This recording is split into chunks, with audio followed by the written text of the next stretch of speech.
Vandeham Shri Guru. Mastering the mind is not something that can happen in 45 minutes. But what can happen in 45 minutes is to know a process by which one could or one can master the mind. So we're not going to go out, walk out of this door perfectly, our mind's fully controlled. It doesn't work like that. As we hear that there are sages and saints who've spent years and years and years trying to culture their mind, and even those people find it very difficult. And there must be an easier way, and we'll do some exercises about some easier ways. For review, Calvin's your first time, but for those of us who either were not here last week or were here, let's review.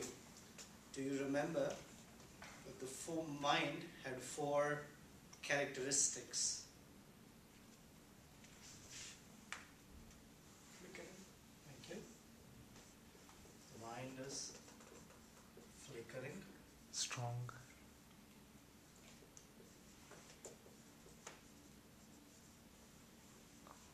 obstinate,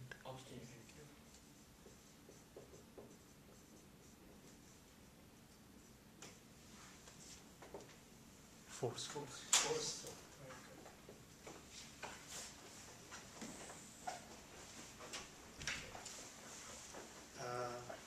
Mind is also the repository of a whole range of desires that we have, aspirations, goals, etc.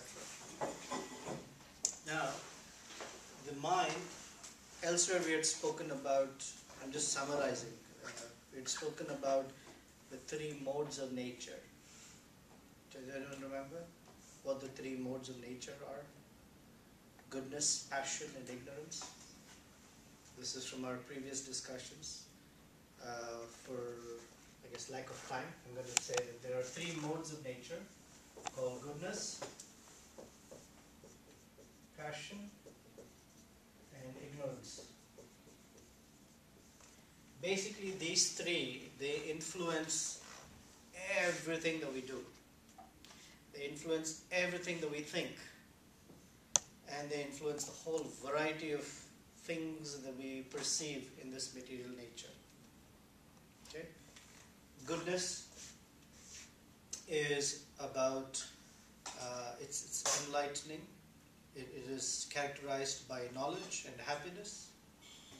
Passion is characterized by a drive for selfish fulfillment. And in ignorance, they don't care for anything. It's that the motivation is destructive. In another sense, from passion, things are created. In goodness, things are maintained, and by ignorance, things are destroyed. So we notice everything in our lives goes through these phases. Something is created, something is maintained, and things go away. True? Everything in this world, including our body. We are created, or we are born, and there is our lifespan, and then it dwindles, and ultimately there is death. Someone created the idea of this table. They created this table. That comes from passion. Over the years, that if it is maintained nicely, great. If it's not maintained nicely, it deteriorates and it breaks, and then it has to be discarded. That's goodness, passion, and ignorance. So creativity comes from passion. Idea of maintenance and sustenance comes from goodness, and destruction or withdrawing things comes from ignorance. These 3 influence everything in our lives. Another way of seeing is, from here comes selfish activities, here comes the sense of duty, and here comes the sense of envy and destruction. So everything in our life is guided by these 3. Naturally, these 3 also influence our mind. And our mind is flickering, strong, obstinate, forceful, according to those modes of nature. So each of our minds, so I'm going to pick on you for a moment. Kalman's mind can be flickering in one particular way. Suppose his mind is influenced by passion. His mind will be flickering according to the influence of the mode of passion. And let's pick me, my mind is, let's say, influenced by the mode of ignorance. Then my mind is flickering according to mode of ignorance differently. So our mind, these are the four characteristics. These create the environment for the mind. And the whole idea of meditation is to take the mind beyond these three. In this material realm, what is sense of goodness is always mixed with some passion and ignorance. Passion means some selfishness is always included. Like even in people want to be nice to others. Like in this world, we are, let's say, charitable to others. We want to help, let's say, someone cross the street, a blind person cross the street. And the reason we do that is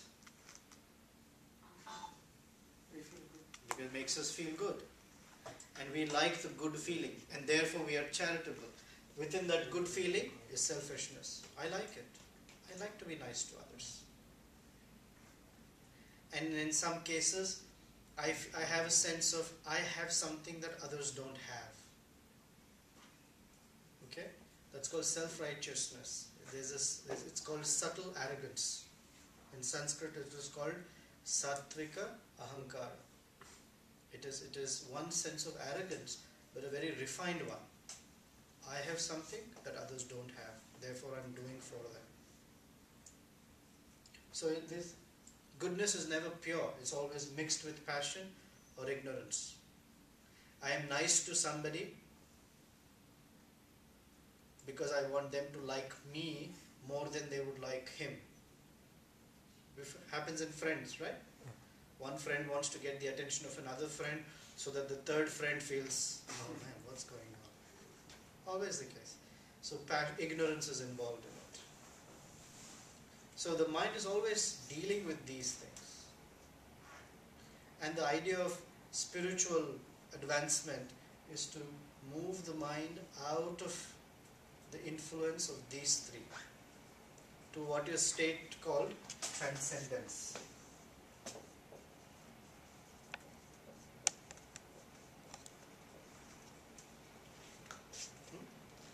Like the word says, transcendence. It has transcended the influence of these three. Okay, so according to Bhagavad Gita, the mind, when it is influenced by these three, it is considered impure, actually, right? If you are doing something for someone and it is tinged by selfishness, then it's an impure expression. Agree so far? So, please tell me, maybe you can guys, how do we go from impure stage to pure stage? Not just the mind, anything that is impure, how do you make it pure? Cleansing. Cleaning. Yeah. Very good. Cleansing. Is there anything impure that we have come across in our lives? Water? Is water impure? Okay. How do you purify water? You filter it. So what happens in the filtration process? It removes the impurities. Okay. What about gold? You heat the gold to a certain temperature where all the impurities are burnt away, and what remains is pure gold. Okay. But what is the role of fire in that case? Fire, by nature, is considered pure. So when you bring something impure in contact with fire, fire has the ability to burn away the impure. It's not that something impure, you bring it in contact with fire, and now the fire becomes impure. like, oh man, what happened to fire? Right? Fire is always pure. It burns away. It has the potency, it has the power in it to remove the impurities without itself becoming impure. Another purifying agent is the sun. It is described, anything impure, you place it in the sun and it has the ability to purify. Right? It's also fire. So something that burns away. So the natural principle of going from impure condition to pure condition is to bring something in contact with a pure thing or element or entity. When something impure comes in contact with something pure, that thing becomes pure. Is there anything in our experience where something impure, when it comes in contact with pure, that pure thing doesn't become impure? Our hands are dirty. I wash my hands with water. My hands become clean. What happens to water? It's dirty. It becomes dirty.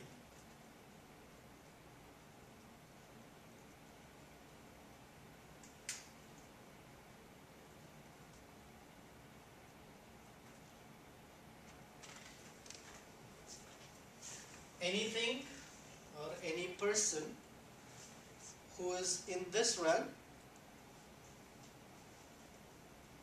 that is not impure, is not carrying the impurity of these modes of nature, when something impure comes in contact with persons or the mind of others who are in this realm, then our minds will also become pure. And these don't become impure. You're with me? That's what I'm building here. Should I explain again or differently? Yeah? Suppose a person's mind has become purified, however, okay? And when other impure minds come in contact with this mind,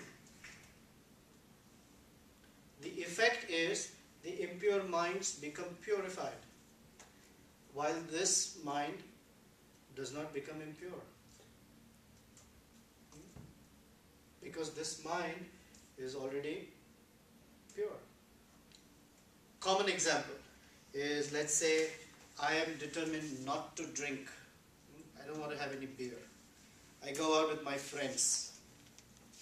And they're like, oh, come on, man. They force me, they sweet talk me, and I give in. So my determination to be pure has become weakened. Instead, if I had the, determination to say to them, don't do this, let's not drink and drive, let's not drink, whatever, then I'm bringing their consciousness to a higher level. Right? So far with me? That is the difference I'm trying to identify in terms of pure and impure. So the Vedas, they describe that the ever pure is the, in different languages, they say the supreme consciousness. Sometimes they use the word God. But the supreme consciousness that is always, under all circumstances, in any condition of time, space, doesn't matter, always remains transcendental. Can we say that about our mind? In any state, any circumstance, any place? No. It can get influenced. But someone whose mind will never get influenced, when we contact that mind or that consciousness, our consciousness becomes pure. Okay? This is the principle of, purification, as we say. So the Vedas describe many modalities, many ways in which the mind can come in contact starting from this base condition where ignorance and passion are highly influential, to take the consciousness up in gradual steps. Just as when we want to graduate from college, we start where? Kindergarten. We never said, I'm going to go to college straight. We go to kindergarten, we learn the ABCs, we learn the concept of numbers, whole numbers. We slowly move up in our ability to grasp knowledge until we graduate from school. True? So like that, the mind can be brought by different modalities through a progressive path. Okay? And we're going to try this now. So the first progressive path is to get the mind that is influenced by passion and ignorance to stop these characteristics. The flickering, the strength, the obstinacy, and the forcefulness. Because this is what drives us usually. This is like horsepower for the mind. Therefore, our mind goes from 0 to 60 in nanosecond. Gone. How long does it take to go to, let's say, Beijing right now? You're from Beijing? Yes. Okay. Can you go to Beijing right now? Close your eyes and think of Beijing? No, I can't. We can. The mind is so fast. If you close your eyes, think of a favorite place far away. Okay? We'll do this exercise. Think of a favorite place that is far away from here. Okay. Close your eyes and go to that place. Remember the streets, the familiar faces.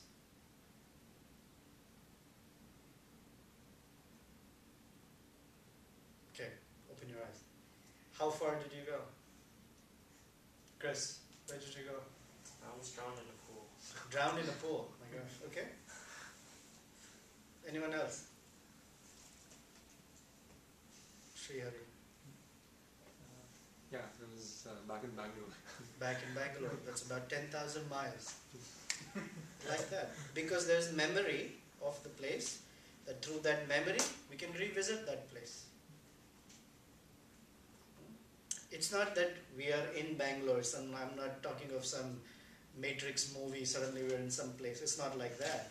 But the memory gives us the ability to transport ourselves to the same place that we came from. The familiar streets, the places, the people, the noises, the smell of, we can even smell the food. Whether if your mom cooked, we can smell that, we can taste that. All of that is possible because the mind has the ability to take us back down memory lane. So the mind goes very fast. And one of the things about ignorance is that the mind doesn't go anywhere. It's too sluggish. Think about something nice. Oh, no, man, can I go to sleep? This is ignorance. Passion, tell me where to go. Tell me where to go. And goodness, it's generally, it looks for where would you like me to be directed? In the passion, the mind will say, let's go here, let's go there. In goodness, it asks you, where should we go? So to train the mind out of these 4 characteristics requires for it to be removed of these impurities, specifically these.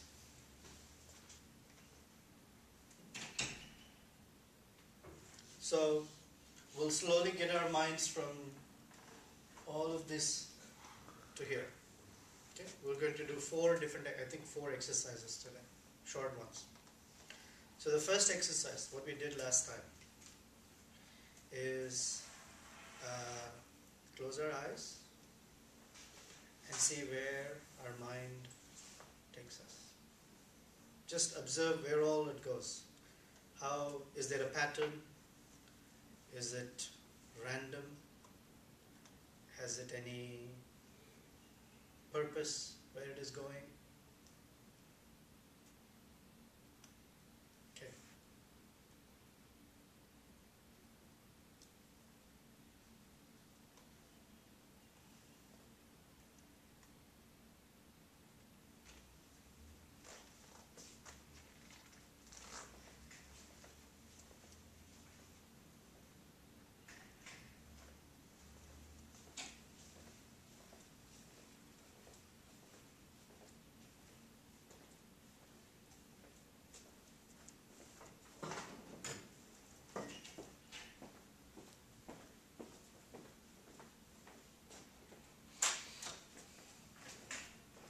Okay?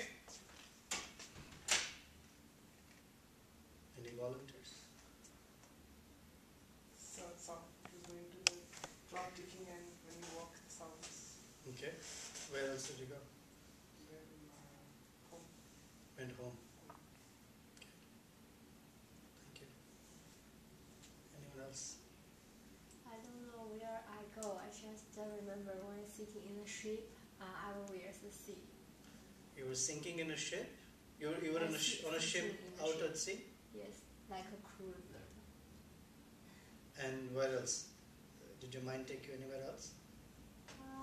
Just me alone. Okay, just you alone. Okay.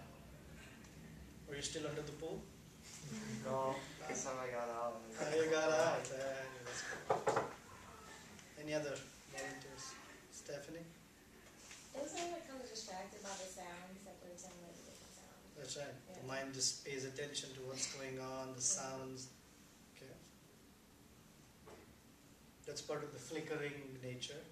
The strong is, takes you somewhere, obstinate, you wanted to come back and you won't.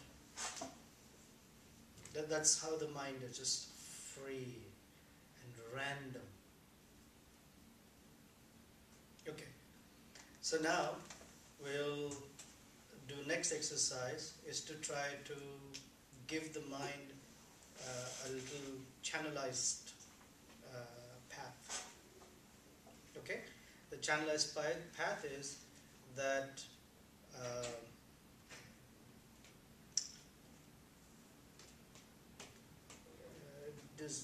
you all have a pencil with you? Keep this mark.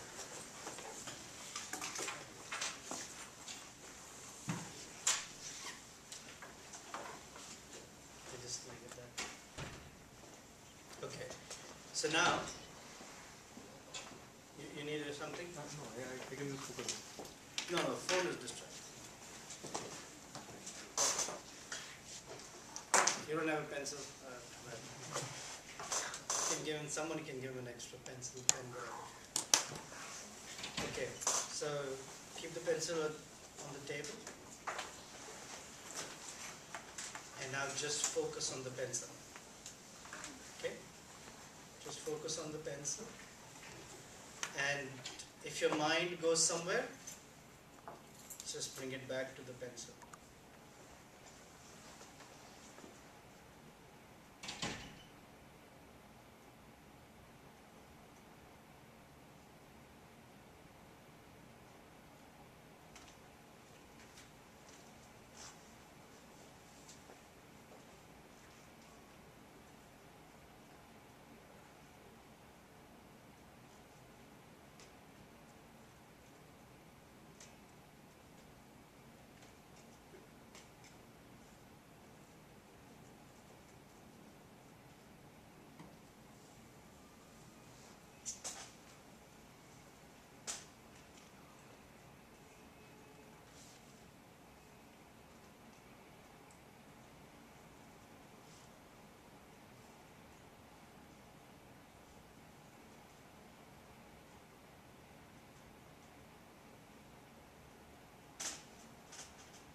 Okay?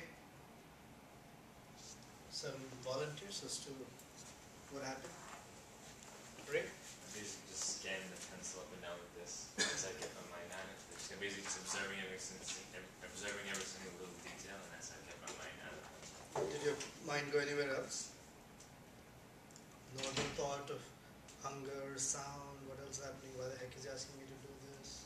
I didn't just like, it was sort of just like, when I was like staring at him, I was kind of like, how did people make this pencil? But it wasn't just like, I was just kind of just like, it's kind of just like, goes by, it just kind of goes and goes out, and that's so just keep on focusing on that pencil, just kind of just like, side things, but it doesn't like, refocus, it's just, I'm still focused on that. Okay, good.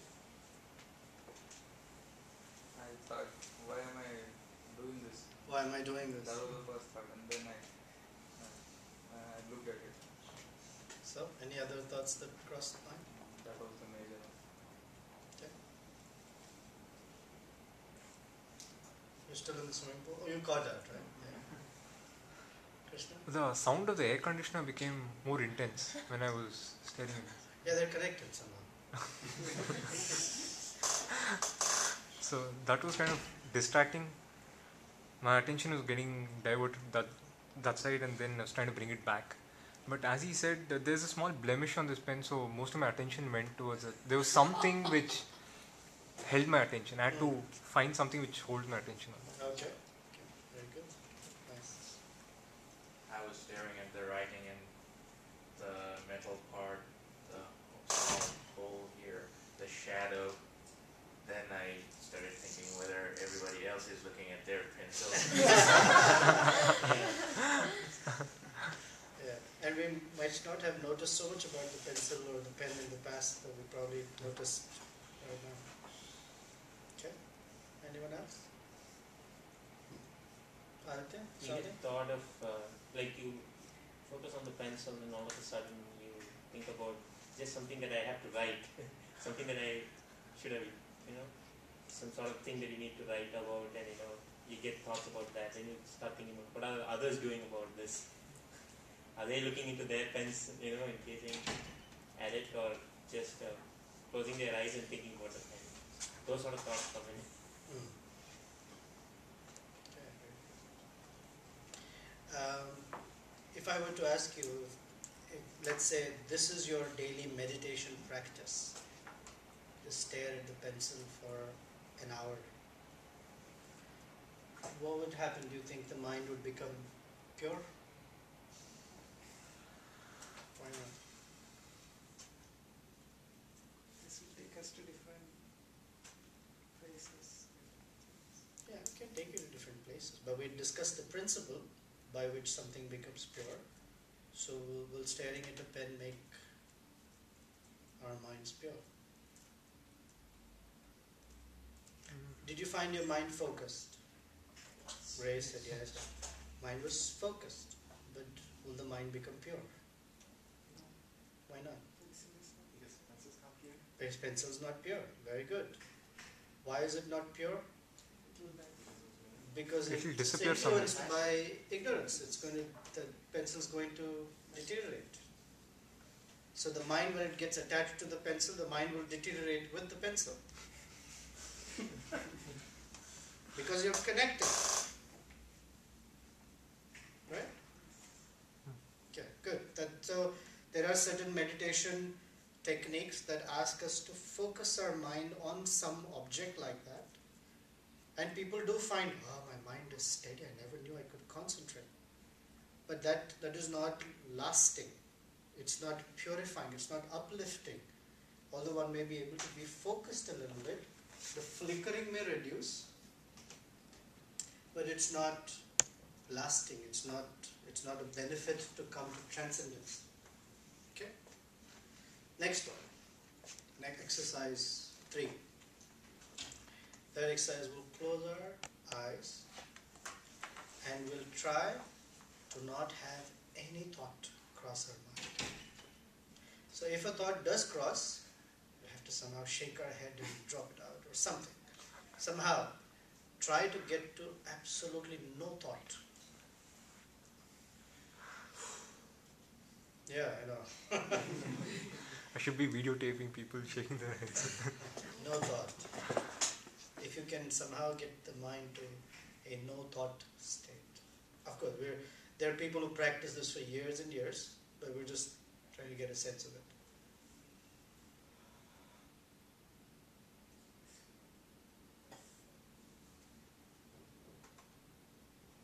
If to make it easier to have a no thought, you can half close your eyes and stare at the tip of your nose.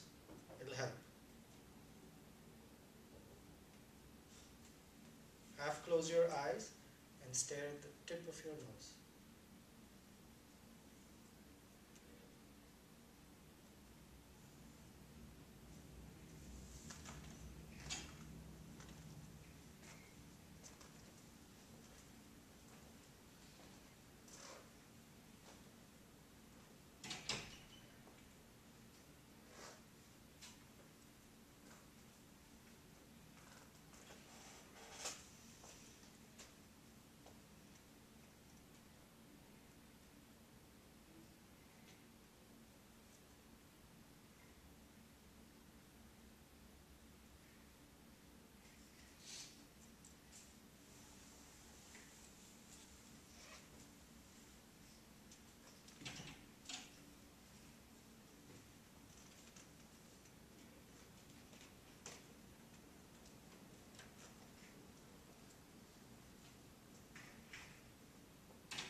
focusing on the breath. That is also another way of not thinking. You could try. Just in the Patanjali yoga system, they also teach to just experience the cool air flowing through the nostril and the warm exhalation, to try to get the mind to not focus on any other thought. But some people have expressed, those who are really experts will say, I can think now. Sometimes even then, when they become very advanced experts, they will come to a state saying, now I have no thought, and that is a thought.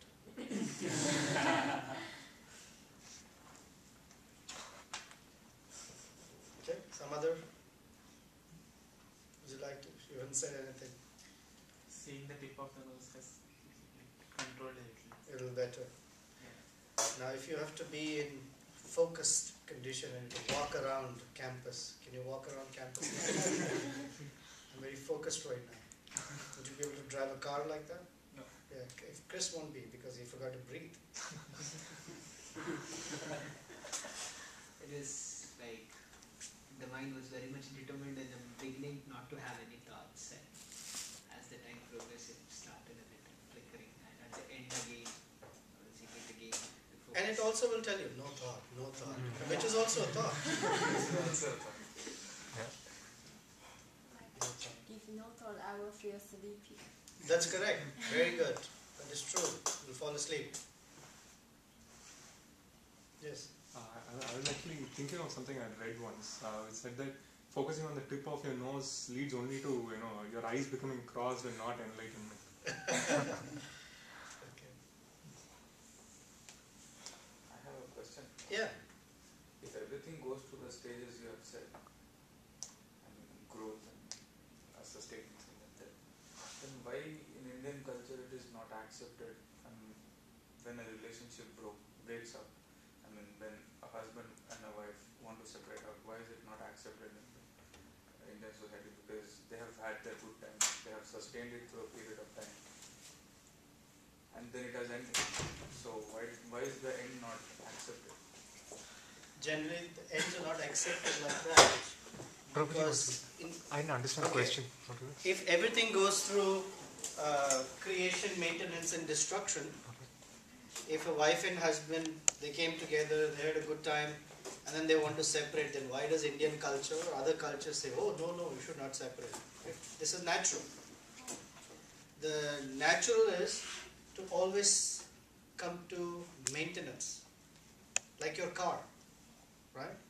If you don't take care of your car and you say, well, it's just natural that it will die, so I'm not going to put any gas, I'm not going to get it serviced, I'm not going to change the fluids in the car, anyway it has to die.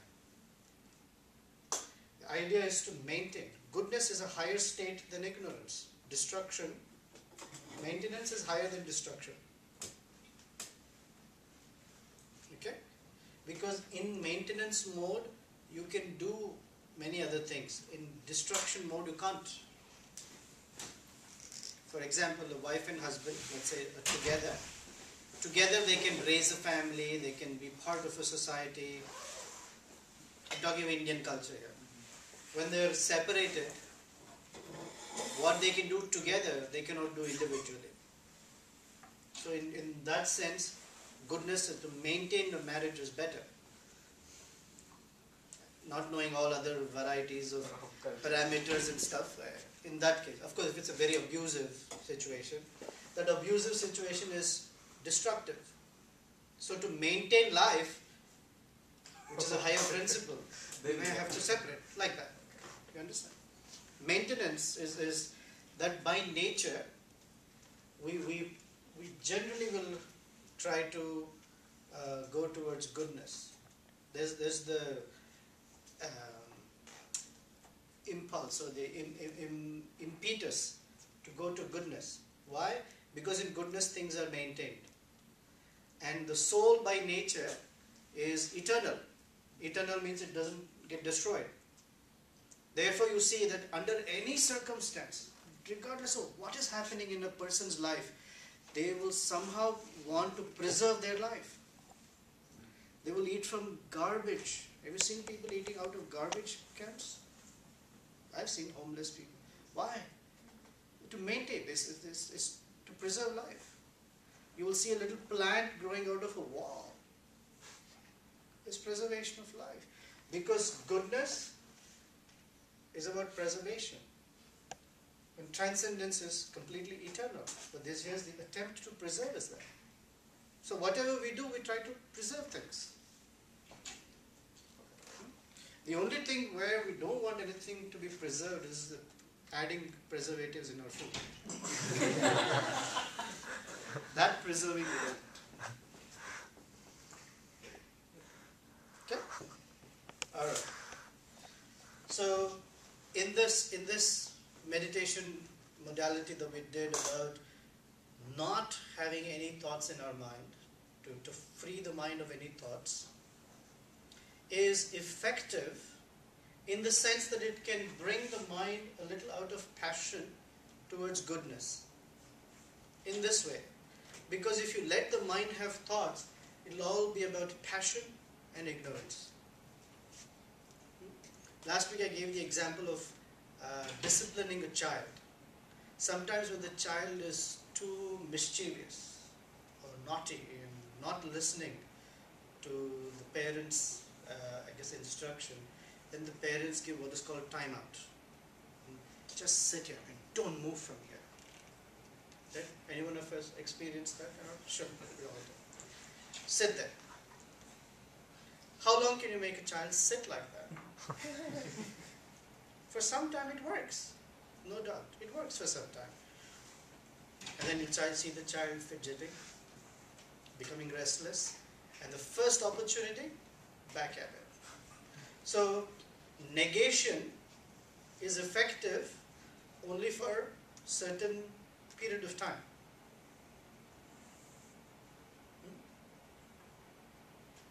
So like that, negating the mind of free flow is effective only for a period of time, but it is not effective throughout. If this child has homework to do, and the mother says, don't move, sit there, whole day. So the child cannot do any positive activity. But you engage the child positively, and you see the child, they will not do any mischief. They'll be happy to be engaged. So for example, for parents, the biggest challenge is to find the right engagement for their children. Once they are engaged, they can be doing that for hours together without any destruction or mischief or pranks or anything. So that's part of disciplining. Similarly, to negate the mind of thoughts is effective only for a period of time and only in certain circumstances. But that's not what the mind is supposed to do. A mind is supposed to have ideas and thoughts and it's supposed to flow.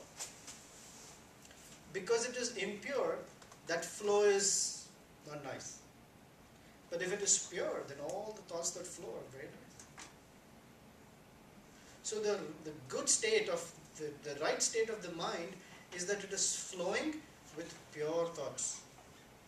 The wrong state of the mind, that it is flowing with impure thoughts. And the intermediate state is that it's not flowing. So many meditation modalities try to bring the mind to what's called the neutral state.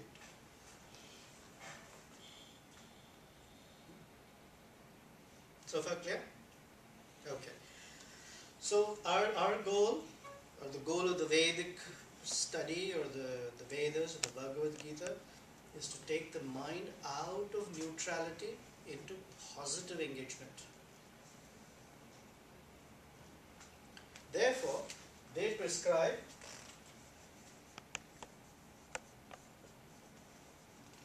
mantra. In Sanskrit, this word mantra, one mantra means something that you take on as a motto and you keep repeating again and again. That's the way they describe mantra. In Sanskrit, this mantra is made of two pieces, mana and trayate. And mana means the mind. And trayate means to release. We are releasing the mind from the influences of goodness, passion and ignorance and releasing it into transcendence. So it's called mantra. So mantra is primarily comprised of certain sounds or words. And those words have a particular effect. Generally, those words are pure sound. So when our mind contacts that pure sound, and of course that sound by itself doesn't get contaminated or impure, then our mind moves to transcendence. It's not any sound. Okay? For example, there's a person who did a PhD thesis, and this was their dissertation. They created 3 groups. One group was asked to do nothing differently from what they were doing every day. One group was asked to recite a mantra that was concocted. Something like Coca-Cola, Coca-Cola, Coca-Cola, Coca-Cola, something like that. It was created. And they said, repeat this again and again. Just focus on the sound. And a third group was given a particular mantra, the Hare Krishna mantra, which we will do today in a few minutes. Because that's one of the mantras in the Vedic literature. And the researcher observed what happened to these 3 groups over time. That's how research design is usually created, right? Research is designed. I can't remember all the details of the study, but the group that didn't do anything found that they were just dealing with life's issues and problems the way they were always dealing. They were disturbed and they were perplexed, etc. The group that was reciting this concocted mantra, it's not mantra, whatever, concocted sound thing, they felt that the mind was a little bit more disciplined, but they were not feeling any internal sense of strength or satisfaction. The mind was still disturbed by what was happening, and after some time of repetition it was boring. Like, how many times can you say cola, cola? And a third group that was actually vibrating the pure sound vibration of the Hare Krishna mantra, they found that their lives had completely changed. They found that they were not stressed anymore. They found that things like anger and envy and those kinds of things that they were usually impelled by, that was not bothering them anymore. Their thoughts were clearer, they were more focused, and overall they felt happy.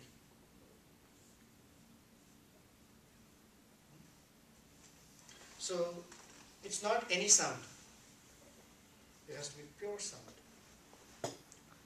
And that's what mantra is, to release the mind. So in the Vedic literature there are many, many mantras. Many mantras. It's not just the Hare Krishna mantra, there are many mantras. But there is one thing about a mantra. You can't find a mantra on Google and try on your own. It doesn't work like that.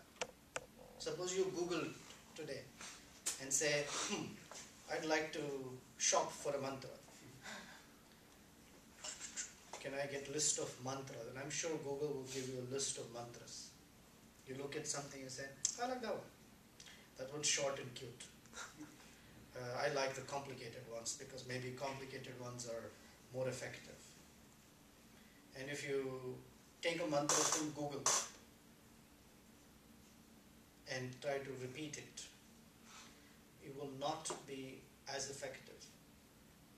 By the way, even if it is a what's called bona fide or authorized mantra in the Vedas, it will not have the same effect that it is supposed to have. Just as you walk into a drugstore and you pick any medication that you like because the name is nice, Allegra, that sounds much better than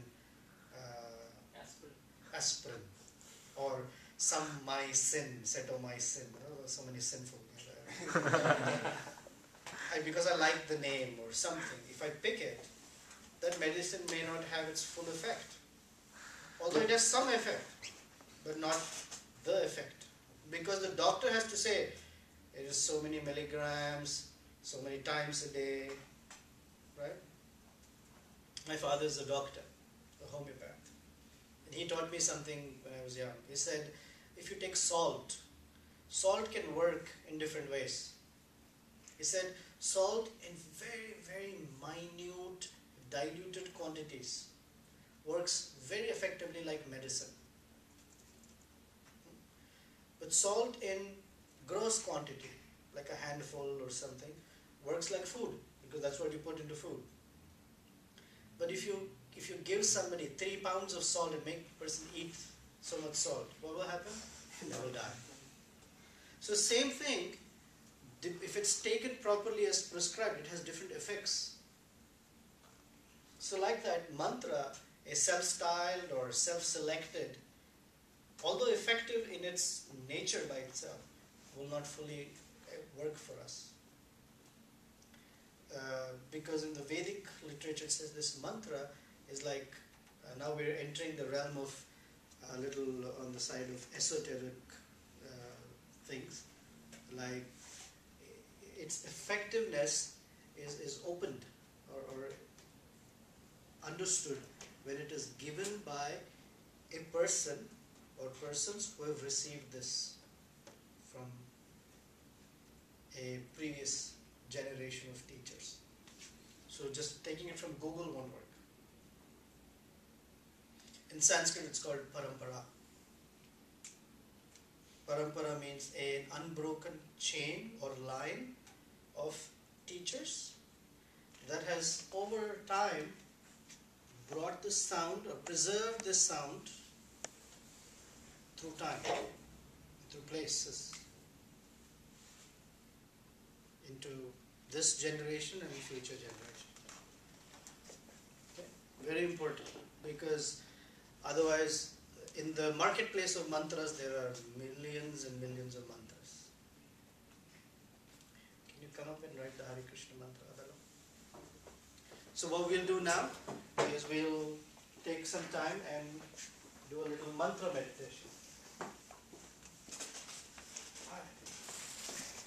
While I'm talking, you can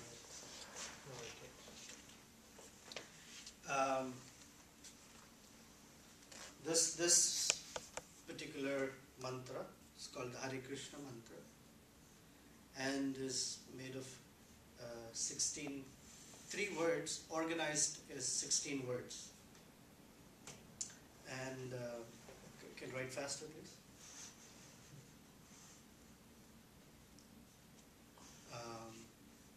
And this sound, it is that pure sound, that when our mind contacts this pure sound, it helps the mind transcend.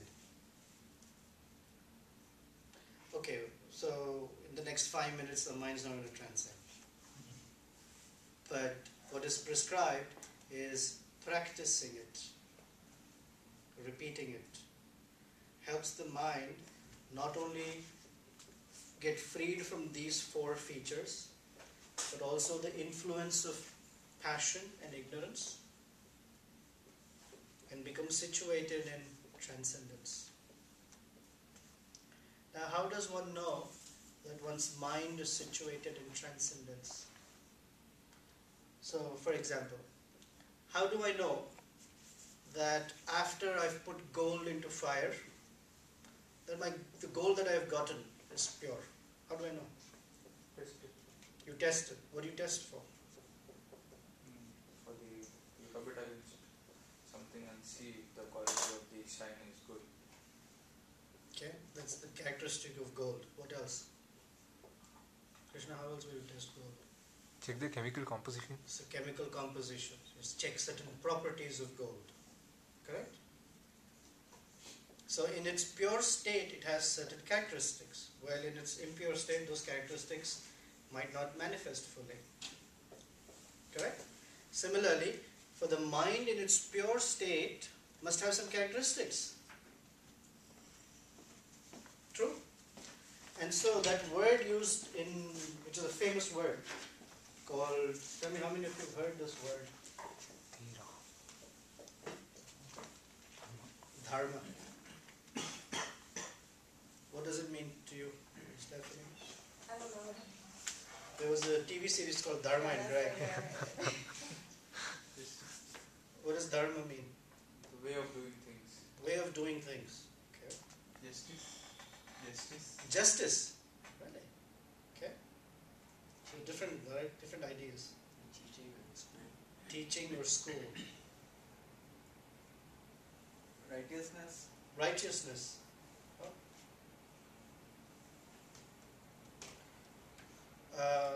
I'm sorry to say it's none of these. Dharma actually means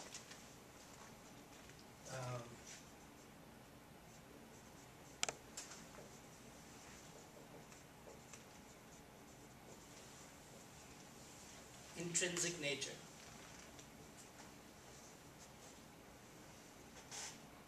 So the dharma of water is liquidity. Intrinsically water is liquid. Dharma of sugar is sweetness. That's its intrinsic nature. If sugar is mixed with other impurities, you will not get the same sweetness. But when you purify, then it gets its intrinsic nature. So the mind's interest in dharma or intrinsic nature in its pure state is service. In its impure state, the mind is impelling us to serve. Right? Like people are serving the government. One friend is serving another friend. The parents are serving the children are serving the parents, the employee serves the company serves the customers, the government officers serve the people of the country, the police serves members of society. Correct? You hear this word service. However, that service idea, serving humanity, serving the birds, saving the dolphins, all of that, or if nothing else, we have a pet, and we serve the pet. We take the pet out for a walk, even if it was cold, the dog needs to get its walk, and the dog will pass to, we'll pick it up, we'll put it somewhere, groom the dog, train the dog, feed the dog. This is all serving. Right? So it's described in the Vedas that the intrinsic nature of the soul, the mind, in its pure state, is to actually serve the supreme consciousness, or called God. That's its actual intrinsic nature. But in its impure condition, instead of serving God or the supreme consciousness, it serves other objects of what it considers my pleasure. My family, my country, my people, my dog, my iPhone, right? It is centered around me, and that's why it's called impure. So by proper release of the mind from its impure condition, this concept of service becomes purer or clearer, such that one's mind is flowing with thoughts of service towards the Supreme. This is what all the Vedas and meditation, doesn't matter which meditation process it is, all aim to somehow or the other get to that state. Sometimes this goal is not clear. So it's described in the yogic modalities or texts that to get the mind out of the influence of these four features, it has to have a goal, something to look up to, look forward to, and that is this. To bring the mind to its pure state. So, what we will do is we will together repeat for a few minutes the Hare Krishna mantra. This is one of the mantras, so we will go like this. You can go, you repeat after me. Hare Krishna, Hare Krishna, Krishna Krishna, Hare Hare, Hare Rama, Hare Rama, Rama Rama, Hare Hare. The word Krishna means the all attractive, because the transcendental supreme consciousness is very attractive. It attracts the mind in all states of being or condition. The word Rama means the reservoir of pleasure, because whatever we are doing is because we want to be happy. Is there anyone who does anything to be really morose and depressed? No. Even the persons who are doing depressive things are doing it to be happy. So Rama is the word for happiness, is the source of all happiness. And Hare is that energy by which our mind is attracted to the all attractive reservoir of pleasure. Okay, so we will together, I'm going to come stand right there and we will repeat this together slowly. Okay? Okay, let's start.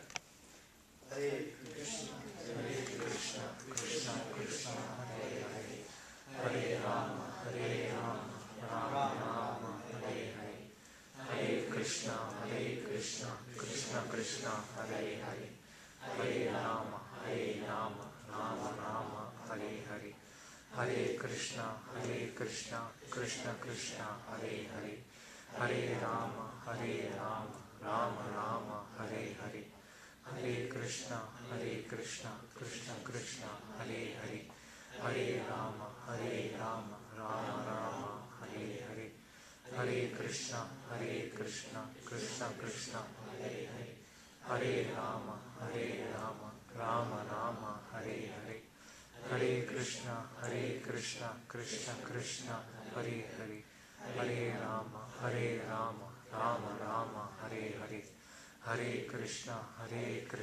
Krishna Krishna, Hare Hare, Hare Rama,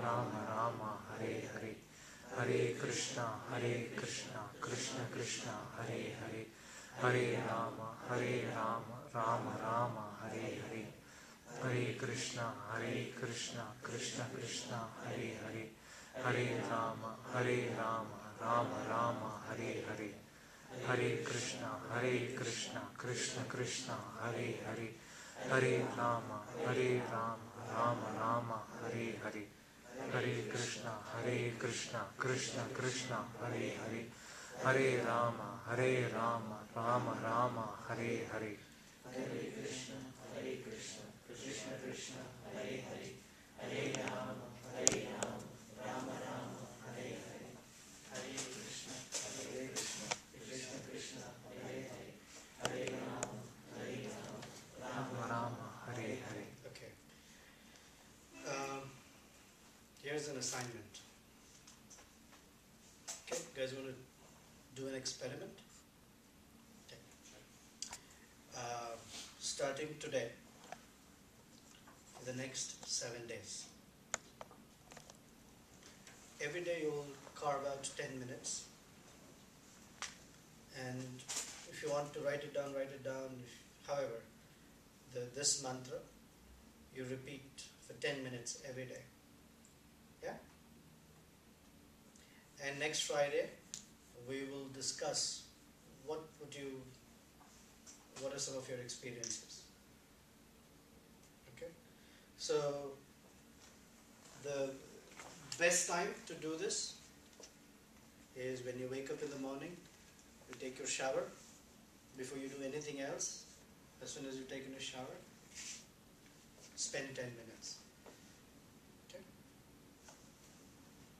And I'd like to hear from you when we meet next week.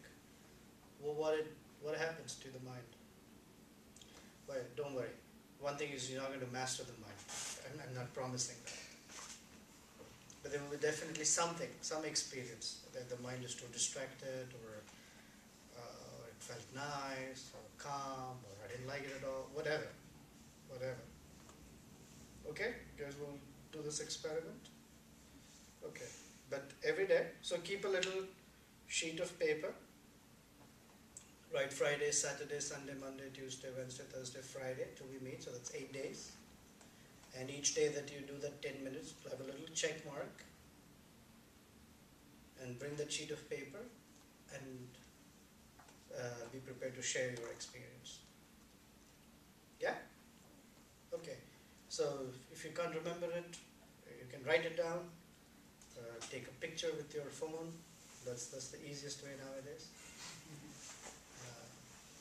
Okay, thank you. Any questions or comments? You can have lunch. Any comments, questions? Is there a certain posture we can follow when you're Oh, good. Thank you. No, there is no such rule. But generally, for meditation, keeping the back erect is better. Otherwise, sitting on the couch with one hand, you have the TV remote and you're watching some game, and then you say 10 minutes of high. Okay, that's okay, but that's not the best to get the best result. Just keep the back. You're supposed to recite it, not like speak it. You're supposed to recite it, not speak it in your mind, like.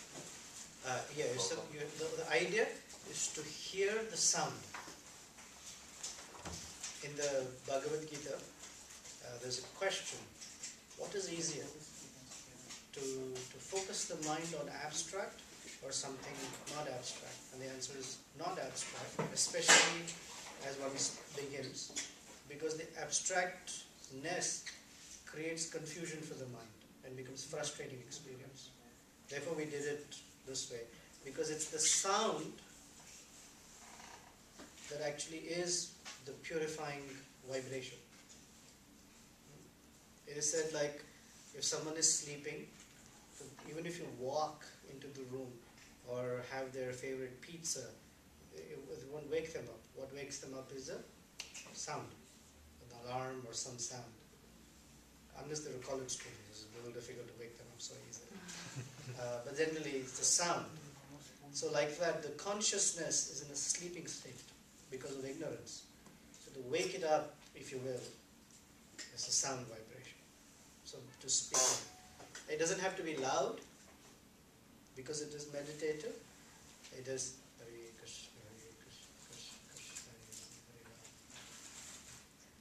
loud enough for us to hear ourselves. Okay? You just keep it on. Okay.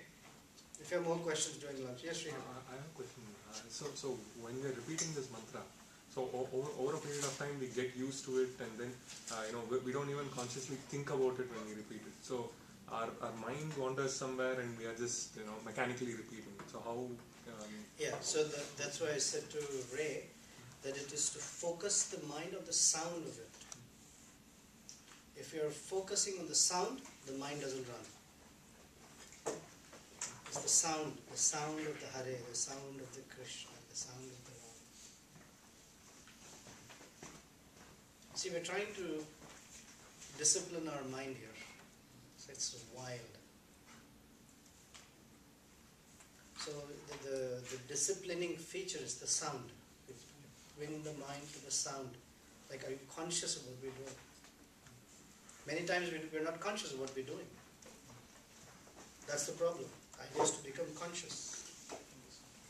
So bring the mind to the sound. Next week when we talk, we'll talk about some exercises of disciplining the mind, determination, detachment, those things. The word Sorry, I Rama, forgot your name. Can you say your name again? Tushar. Tushar. The word Rama means pleasure, I guess, Yeah. as you said. But I don't see Rama anywhere indulging in pleasure in the scripture. I mean, he is always sacrificing for someone he doesn't know. So that is pleasure. That's not pleasure. How will you say sacrificing is pleasure? It's pleasure for him. How? I mean, that's. In human definition, pleasure is something that makes you feel great, feel Yeah, awesome. he's. I'll let you two duke it out.